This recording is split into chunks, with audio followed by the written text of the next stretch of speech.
চিকেনের অনেক রেসিপি এর আগে আমি শেয়ার করেছি। আজ আমি শেয়ার করব একদম নতুন ধরনের আর খুব সিম্পল একটা রেসিপি, চিকেন মনোহারি। এই নতুন স্বাদের রেসিপি একবার যদি বানিয়ে খান বারবার বানাতে ইচ্ছে করবে, এতটাই টেস্টি হয়। এটা আপনারা রুটি, পরোটা, ভাত যে কোনো কিছুর সাথে খেতে পারেন, দারুণ সুন্দর লাগে। নমস্কার বন্ধুরা, কিচেন টেকনিকে আপনাদের সবাইকে স্বাগত। আমি মধুমিতা।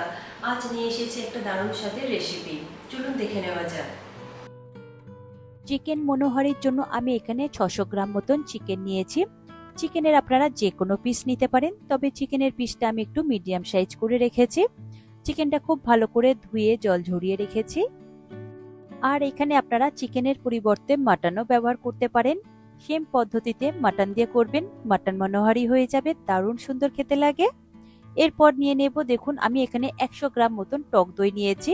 টক দইটা আমি আর জল ঝরিয়ে রাখিনি। এরপর নিয়েছি দুটো বড় সাইজের পেঁয়াজ। পেঁয়াজটাকে আমি গ্রেটারের সাহায্যে গ্রেট করে নিয়েছি, তবে আপনারা চাইলে এখানে পেস্ট করেও ব্যবহার করতে পারেন। আর দিয়েছি এখানে 1 টেবিল চামচ আদা বাটা। আর দিয়েছি 1 টেবিল চামচ রসুন বাটা। আদা রসুনটা সবসময় সম পরিমাণে ব্যবহার করবেন। আর দিয়ে দেব স্বাদ অনুযায়ী নুন। নুনটা অবশ্যই আপনারা নিজেদের টেস্ট অনুযায়ী দিয়ে দেবেন। আর সব শেষে দিয়ে দেব 1 থেকে 1.5 চা চামচ মতন কাশ্মীরি লঙ্কার গুঁড়ো। সঙ্গে ঝালের জন্য দিয়ে দেব 3 থেকে 4টে মতন কুচিয়ে রাখা কাঁচা লঙ্কা। অবশ্যই আপনারা ঝালটা নিজেদের স্বাদ অনুযায়ী দিয়ে দেবেন। এখানে আর অন্য কোনো মশলার ব্যবহার করবেন না, এই মশলা দিয়েই পুরো রান্নাটা হবে। এরপরে খুব ভালো করে এটাকে মাখিয়ে নিতে হবে, যাতে প্রতিটা চিকেন মশলার সাথে খুব সুন্দরভাবে কোট হয়ে যায়। দেখুন খুব সুন্দরভাবে আমি চিকেনটা মাখিয়ে নিয়েছি। এরপর এটাকে আপনারা 30 মিনিট থেকে 1 ঘন্টা মতন ম্যারিনেট করে রেখে দেবেন। যত সময় ম্যারিনেট করে রাখবেন এর টেস্ট আর ফ্লেভার কিন্তু বেশি ভালো আসবে। চিকেনটা খুব সুন্দর করে মাখানো হয়ে গিয়েছে। এরপর ঢাকা দিয়ে এটা আমি 1 ঘন্টা মতন ম্যারিনেট করে রেখে দেব। 1 ঘন্টা পর আমি একটা কড়াই নিয়েছি, কড়াইটা হাই ফ্লেমে গরম করে নেব। তারপর এর মধ্যে দিয়ে দেব 50 থেকে 60 ml মতন সাদা তেল। যেহেতু আমি এখানে বেরেস্তা তৈরি করব, তাই তেলের পরিমাণটা একটু বেশি লাগবে। তেলটা হাই ফ্লেমে খুব ভালো করে গরম করে নিতে হবে। তারপর দেখুন আমি এখানে দুটো মিডিয়াম সাইজের পেঁয়াজ নিয়েছি। পেঁয়াজগুলোকে একদম পাতলা পাতলা করে কেটে নিয়েছি, ঠিক যেমন বেরেস্তার জন্য কাটা হয় পাতলা করে। এরপর এই পেঁয়াজটা ওই গরম তেলের মধ্যে দিয়ে দিতে হবে, তবে গ্যাসের ফ্লেমটাকে কিন্তু হাইতেই রাখবেন, লোতে করবেন না। তাহলে পেঁয়াজ থেকে জলটা ছেড়ে দিলে পেঁয়াজটা তখন তাড়াতাড়ি নরম হয়ে যাবে আর ভাজা ভাজা হবে না, পরে আর মুচমুচে হবে না। তাই বেরেস্তার মতন করতে গেলে অবশ্যই আপনারা হাই ফ্লেমে এই পেঁয়াজটাকে কন্টিনিউ নাড়াচাড়া করে ভেজে নিতে হবে। দেখুন গ্যাসের ফ্লেমটাকে হাইতে দিয়ে কন্টিনিউ নাড়াচাড়া করে পেঁয়াজটাকে আমি খুব ভালো করে ভেজে নিচ্ছি। তবে বেরেস্তা ভাজার জন্য তেলের পরিমাণটা কিন্তু একটু বেশি লাগে, তা না হলে কিন্তু বেরেস্তার মতন হবে না, পেঁয়াজটা নর্মাল ভাজা হয়ে যাবে আর পেঁয়াজটা খুবই নরম হয়ে যাবে আর মুচমুচে হবে না, ঝুরো ঝুরোও হবে না। দেখুন বেরেস্তা কিন্তু আমার রেডি হয়ে গিয়েছে। এরপর তেল থেকে তুলে নেব, নিয়ে একটা প্লেটের মধ্যে রেখে দেব, দিয়ে এটাকে একটু ছাড়িয়ে দেবেন যাতে তাড়াতাড়ি ঠান্ডা হয়ে যায়। আর পেঁয়াজটা এর থেকে বেশি কালো করে তুলবেন না, কারণ ঠান্ডা হয়ে গেলে পেঁয়াজের কালারটা আরো একটু ডার্ক হয়ে যাবে।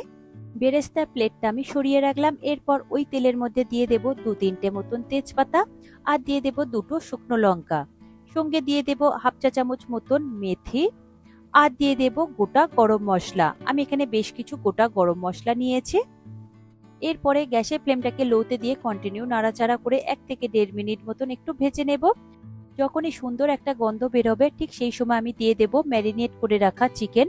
দেখুন চিকেনটা আমি 1 ঘন্টা মতন ম্যারিনেট করে রেখেছিলাম। এরপর এই চিকেনটা আমি ওই তেলের মধ্যে দিয়ে দেব, তবে গ্যাসের ফ্লেমটাকে এই সময় লোতে রাখবেন, তা না হলে কিন্তু তেলটা ছিটকাতে পারে, কারণ তেলটা প্রচুর পরিমাণে গরম রয়েছে। চিকেন দেওয়ার পরে গ্যাসের ফ্লেমটাকে হাইতে করে দেবেন। তারপরে চিকেনটাকে খুব ভালো করে কষিয়ে নিতে হবে। আর চিকেনটা কষানোর সময় দেখবেন চিকেন থেকে প্রচুর পরিমাণে তেল আর জল ছাড়তে শুরু করবে। তাই এই সময় আপনারা গ্যাসের ফ্লেমটাকে হাইতে দিয়ে চিকেনটাকে খুব ভালো করে কষিয়ে নেবেন, যাতে এক্সট্রা জলটা তাড়াতাড়ি কমে যায়। তবে মাছের মধ্যে একটু নাড়াচাড়া করবেন, তা না হলে কিন্তু চিকেনটা কড়ার গায়ে লেগে যেতে পারে। দেখুন মাছের মধ্যে আমি গ্যাসের ফ্লেমটাকে আবার মিডিয়ামেও দিয়েছি, আবার হাইতে দিয়েও করেছি। এইভাবে দেখুন আমি কষিয়ে নিচ্ছি। আর দেখুন চিকেন থেকে কতটা পরিমাণে তেল আর জল ছাড়তে শুরু করে দিয়েছে। এইভাবে আপনারা 15 থেকে 20 মিনিট মতন কষিয়ে নেবেন। দেখুন চিকেনটা মাঝের মধ্যে নাড়াচাড়া করে খুব ভালো করে আমি কষিয়ে নিচ্ছি। এখানে কালারটাও দেখুন চেঞ্জ হয়ে গিয়েছে। তবে এখানে হলুদ, জিরে, ধনে কোনো কিছুর মশলার ব্যবহার করবেন না, কারণ এই রেসিপিতে কোনো মশলার প্রয়োজন নেই। যে কটা মশলা ব্যবহার করেছি ওইগুলোই প্রয়োজন। এরপর ঢাকা দিয়ে 4 থেকে 5 মিনিটের জন্য খুব ভালো করে একটু কুক করে নেব। 5 মিনিট পরে ঢাকা খুলে দেখছি, দেখুন চিকেন থেকে কতটা পরিমাণে তেল আর জল ছেড়ে দিয়েছে। চিকেনের এই জল দিয়ে চিকেনটা খুব সুন্দরভাবে সিদ্ধ হয়ে যাবে। আমি এখানে আর কোনো রকম জলের ব্যবহার করব না, তবে আপনাদের যদি প্রয়োজন হয় তাহলে উষ্ণ গরম জল ব্যবহার করবেন।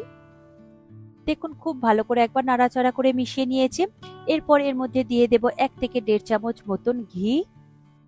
ঘিটা দিয়ে খুব ভালো করে একবার মিশিয়ে নিতে হবে, নিয়ে গ্রেভিটাকে আরো একটু কমিয়ে নিতে হবে। এই চিকেনের জলেই চিকেনটা খুব সুন্দরভাবে সুসিদ্ধ হয়ে যাবে। আর গ্রেভিটা দেখুন অনেকটাই কমে আসছে আর তেলটা উপরে ভেসে উঠেছে। এইভাবে আপনারা আরো 2 থেকে 3 মিনিট মতন কুক করে নেবেন। এরপর স্বাদের ব্যালেন্সের জন্য দিয়ে দেব 1/2 চা চামচ চিনি, কারণ এখানে টক দইয়ের পরিমাণটা একটু বেশি রয়েছে, তাই চিনিটা আপনারা অবশ্যই অল্প হলেও ব্যবহার করবেন।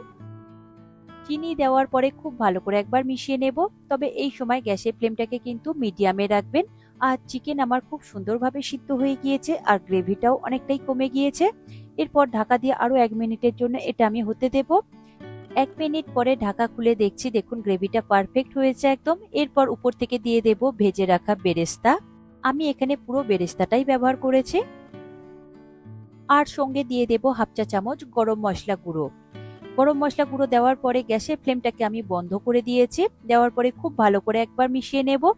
এরপর এটাকে আপনারা ঢাকা দিয়ে 5 মিনিটের জন্য স্ট্যান্ডিং টাইমে রাখবেন। তারপর এটা গরম গরম ভাত, রুটি, পরোটা, পোলাও যে কোনো কিছুর সাথে খেতে পারেন। দারুণ সুন্দর খেতে লাগে।